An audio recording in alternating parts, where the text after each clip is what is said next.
It is Football at 4, powered by the Inside the Birds podcast, and it is brought to you by the Atlantic City Airport. Plan your next vacation now. Spirit Airlines is offering nonstop flights from Atlantic City International to Boston, San Juan, Miami, and Atlanta, plus other exciting destinations. Visit spirit.com. Speaking of Atlanta, we're going to go to the South and look at the NFC South. We're going to take a little detour. We were going to go north, but because of the trade yesterday, we're going to go to the South, and Geoff Mosher is pinch hitting today for Andrew DeCecco. And, Jeff, you know this division pretty well. You guys have a lot of contacts from InsideTheBirds.com in that South division. So we're going to do a little detour from the West all the way down South, and we'll take a look at what should be a very interesting division. We've got Tom Brady back. We've got a new quarterback situation in Atlanta, a new quarterback situation in Carolina, and New Orleans should be interesting. So let's take a look at the NFC North. My man, how are you?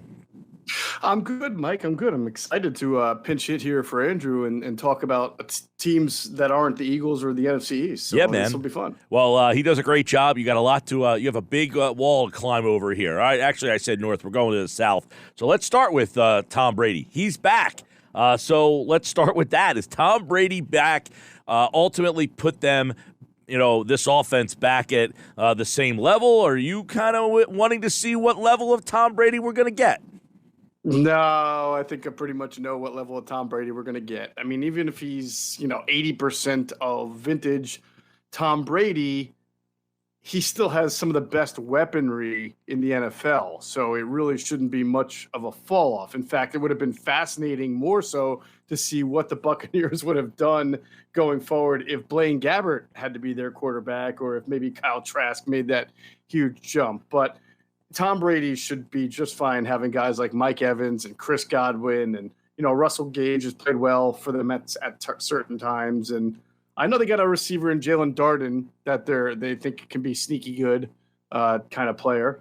The big question is they lost a few guys on the offensive line, but they still have one of the better offensive lines, I would imagine, in the league. And then, of course, at any time, Rob Gronkowski, like 5 days before the season, could come out of retirement and just be a big part of it, which I think a lot of people would not be surprised to see happen. But even so, you've got Cam Brate there, and I don't think they still have O.J. Howard anymore. But I was going to say, without Gronk, how much of a hit does this offense take? No, they don't have Howard, by the way.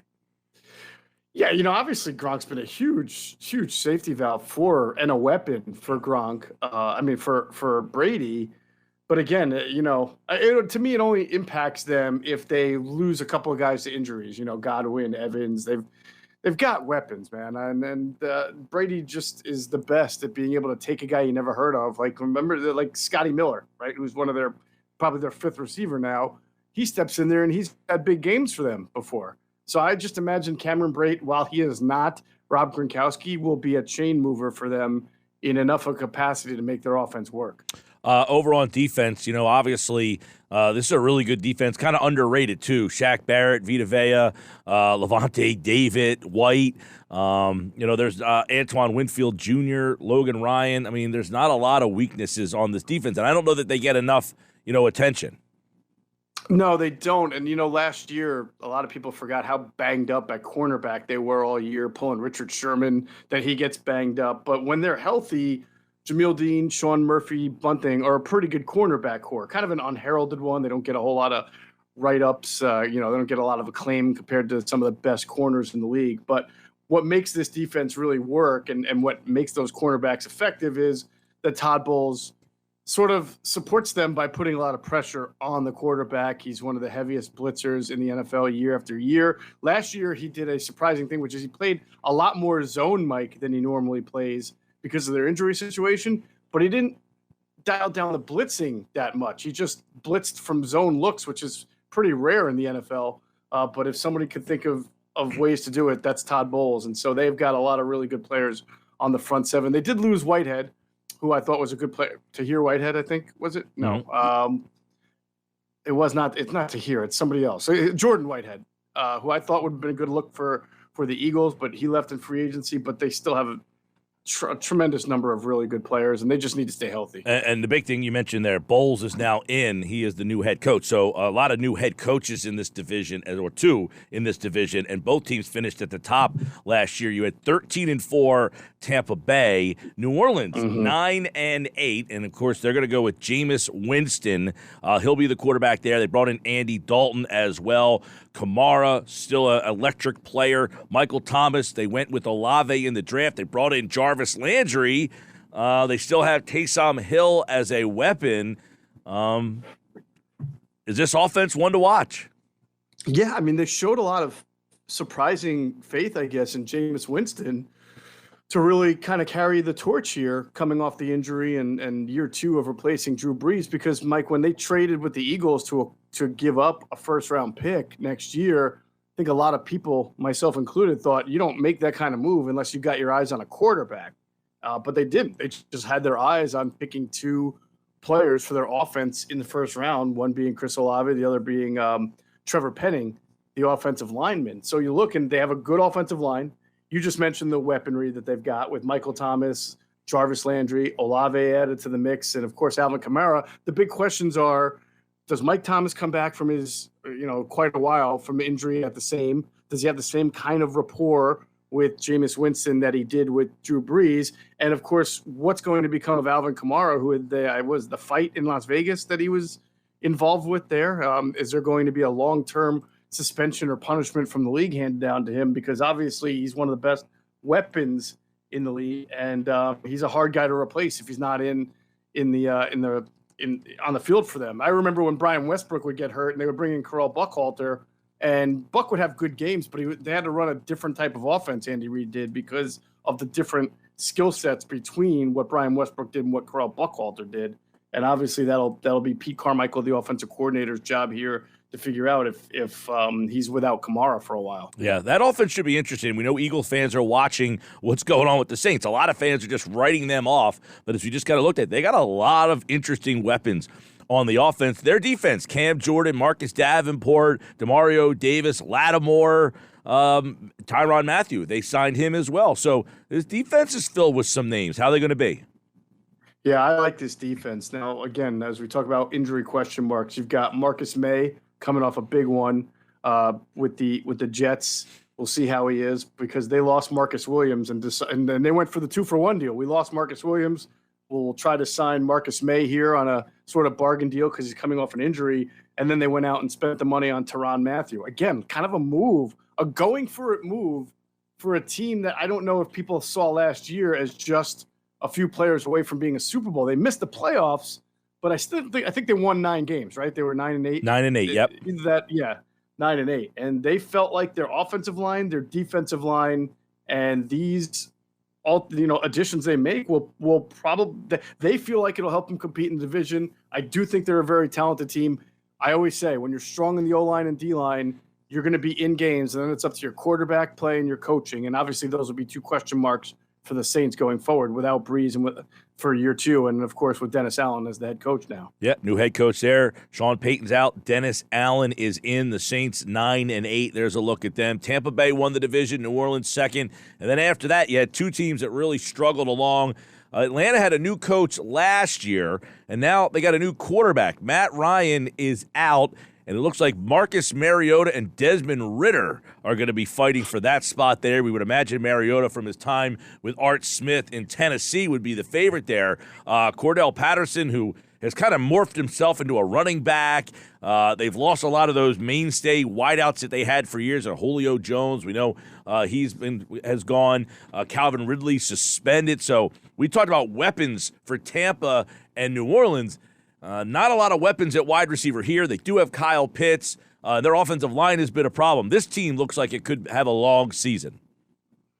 Man, I couldn't agree with you more. And not only that, I mean, they were obviously already headed for a long rebuild. And then you get, Matt Ryan, you trade him away, and you start to even wonder about how the pieces fit here. Like Marcus Mariota they bring in, who is an athletic quarterback, has a decent, or not the strongest arm, and to my knowledge, not a guy, even going back to Oregon or in his first few years with Tennessee, was a guy who kind of threw the ball for his receivers to go get, right? He was more of a rhythm, in stride, kind of timing quarterback with his receivers at Oregon and what they wanted him to be at Tennessee, and he never really was. So they go out and draft Drake London, who is not a separator, not a timing guy. He's a throw it up and go get it guy. They've got Kyle Pitts, who had an amazing rookie year. Again, also a guy who can kind of go out and get it.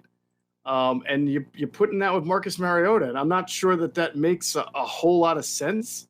But I'll tell you this, that when we did the pre-draft process, me and Adam Kaplan, as we do every year for Inside the Birds, I talked to a lot of scouts, NFL personnel people, who really liked Desmond Ridder and felt he checked off so many of the important boxes as far as what's between the ears, the leadership, the command of the huddle, the knowledge of the offense, the intellect. He's got everything, and he's got a great athleticism and a strong arm.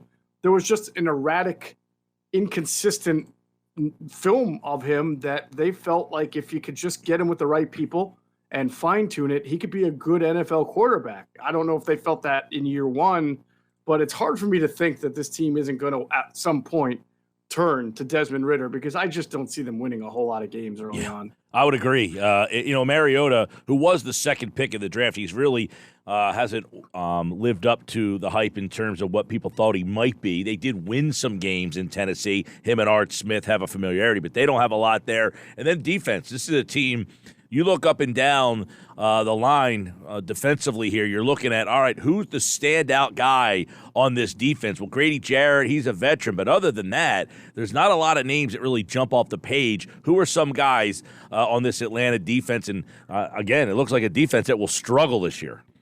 Yeah, I'm a big Grady Jarrett fan, actually. I've done a lot of tape study on Grady Jarrett, did some for when I was going through the scouting academy, and I think he's, as a defensive tackle, when you're the only really standout player on a front line, it's hard for you to just showcase what you got every single week. You can get double teamed, and it's hard. If you don't have great pass rushers around you, who are you creating for? And you kind of look at their front seven and you see like Lorenzo Carter, Eddie Goldman.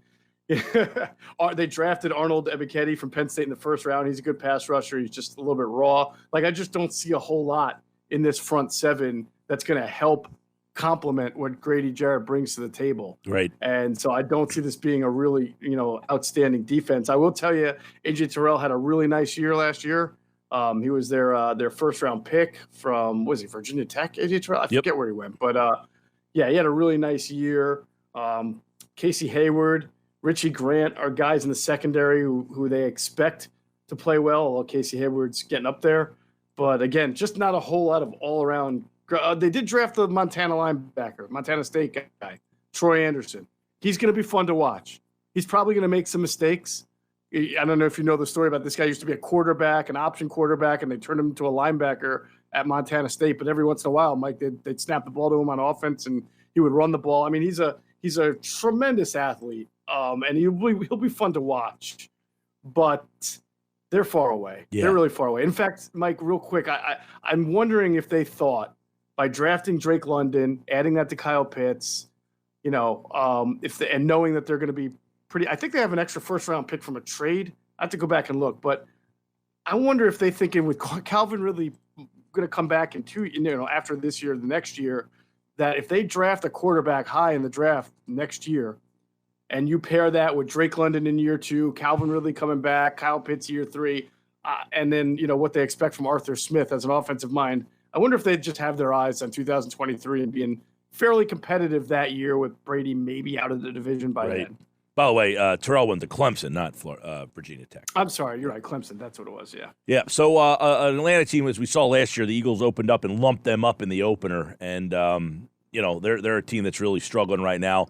And then there's Carolina, who finished 4th last year at 5-12. They actually got off to a decent start last year, and then McCaffrey got hurt. But let's start with what happened yesterday. Baker Mayfield traded here. They got Darnold, Corral, P.J. Walker, and Baker Mayfield. This is going to be a really interesting. I would imagine Mayfield is the starter there, but I find this to be really interesting, Moshe. You only have 3 preseason games. Do you want any of those guys playing in the preseason, right? Do they each get a quarter of one game? Do they each get one full game? Like, how do they figure out who their guy is? I feel like this trade. So first, walk us through the trade and what you thought Carolina had to give up to get Baker Mayfield, and then kind of handicap that position on how you see it working out. I mean, from a value standpoint, it's great for the Panthers. Would they give up a 5th-round pick, and they got Cleveland to foot half the bill on it or something like that? And Mayfield himself took a pay cut, which is sort of surprising and not great precedent. I would think that the NFLPA is happy about. But to answer your question, I would think that they would love it if Sam Darnold not only played in the preseason, but lit it up and looked really good, and then therefore maybe becomes a little bit of a trade chip for a team that maybe gets a quarterback injury in the preseason. We've seen that before, because otherwise it just feels like, I don't know. I don't want to call it a wasted talent, because Sam Darnold is not necessarily proven himself to be a top 20 or 25 quarterback. But I've seen Sam Darnold play well when you protect him. And they did the first 3 games. And they did draft Ike Ekwonu at left tackle. They can move Moton back to right tackle. He's a good right tackle. They've got weapons. Robbie Anderson's a good receiver. Obviously, DJ Moore is a very good receiver. Terrace Marshall is their slot receiver. I thought Tommy Tremble came on as a tight end for them last year. So, and of course, if Christian McCaffrey stays healthy, the offense revolves around him. So it's not a bad situation for either Darnold or Mayfield, as long as they're healthy. And honestly, Mike, that defense has a chance to be very, very good. They stole Matt Ioannidis, who the Washington had to release. He's a good lineman. Mm-hmm. Brian Burns, good player. Derek Brown, good player. Shaq Thompson, good player. And, of course, they're going to get the J.C. Horn back, who was playing really well until he got hurt. So if they can just get a decent quarterback play, I think they can be a decent team. But they're almost so reliant on a Christian McCaffrey or on their quarterback not being scattershot that they can also be a team that implodes really quickly. Yeah, I mean, they were, they got off they were 3-0 at one point last year, and they were in that game against Dallas. They were in the game against Philly. You remember Darnold threw that interception. They were in the game against Minnesota. I mean, so they lost 3 in a row, but they were right there. They could have easily been 6-1 or 6-0 or 5-1. They lost a game. A lot of close games. They lost a close game to Washington late in the year. They lost a close game to Atlanta late in the year. They lost a close game to New Orleans late in the year. So you're right. If they can get some quarterback play, because they do have some weapons. McCaffrey, when he got hurt, that's when this thing kind of fell apart there. So there are weapons there for Baker Mayfield. And you mentioned the defense. Burns, very good. Shaq Thompson, they've got some definitely difference makers. And then somebody else. Chin. I forgot to mention Jeremy Chin. Jeremy Chin, and then J.C. Horn. Horn got hurt last year, and that was one of the problems they had too. So they've had a lot of injuries, but this is a team that could be interesting. The question is, Moshe, is Baker Mayfield, if he's healthy, is he that big of a difference maker for them? Man, I just don't see it, Mike. I really don't. And I think it doesn't help that Ben McAdoo is their new offensive coordinator.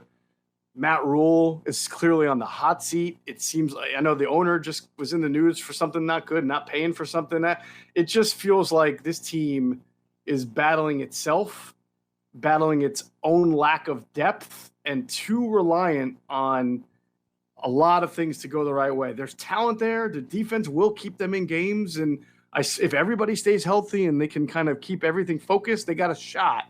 But it just seems like it's going to be very difficult for everything to go right for this team and for the quarterback there. All right, there you go. So Baker Mayfield, he's traded there. That's the Carolina story. Really, the big story for them. Tampa Bay, New Orleans, Atlanta, Carolina, the NFC South. Geoff Mosher, let me know if you think there's any changes to these standings. You think we got a mix-up this year? How do you see the NFC South rolling this year? Yeah, I mean, I think Tampa Bay is clearly the team to beat again, and that's because Tom Brady came back, and they have enough with Brady back to win this division. They should win the division. If Brady were to get hurt and miss a lot of time, then it opens it up a little bit. But so to me, the second best team by far would be New Orleans. I think Carolina can challenge New Orleans to be the second best team if, again, everything goes the right way. But to me, you've got Tampa Bay, you got New Orleans, and then the other, obviously Carolina will scrap, and Atlanta's going to have what I think is going to be another difficult year. Yeah, I would agree with that. So Atlanta coming in last again. They actually were 7-10 last year, which is surprising to see after the way Philadelphia handled them. And you're thinking to yourself, well, they did have Matt Ryan, I guess, but the quarterback spot there. All right, that's the NFC South. Tampa Bay. You like Tampa Bay? One more time. What was that? Tampa Bay. Tampa Bay, New Orleans, Carolina, Atlanta. So just the last two flipping there. All right, there's our preview of the NFC South, which means we've only got 2 divisions left to go, and that means we're getting ultra close to the start of training camp. Andrew will be back next week. We'll look at the North, and then the following week we'll preview the East, and that will mean the start of Eagles training camp here for Football 4. Moshe, we almost made it through the summer. Almost did it, my friend. Almost. All right, Geoff Mosher, Inside the Birds. The new podcast dropped this morning. Check that out, InsideTheBirds.com. And then Monday morning at 6, you can get the latest edition of Inside the Birds. And Moshe will be here tomorrow. We'll talk some more Eagles and NFL here on Football at 4. All right, Moshe, appreciate it, bud. Good pinch hitter. You got it, Mike. Take care. You're a lot better than Mickey Moniak in that role, I can tell you that much. Call me Matt Stairs. Into the night. All right, Moshe, take care. Geoff Mosher, InsideTheBirds.com and the Inside the Birds podcast. There's Football at 4. That division, very interesting. I agree. I think it's going to be Tampa Bay, New Orleans, Carolina, Atlanta. I think definitely pulls up the rear there. All right, Josh's headlines are coming up on the other side here on the Sports Bash Live on 97.3 ESPN and the 97.3 ESPN free mobile app.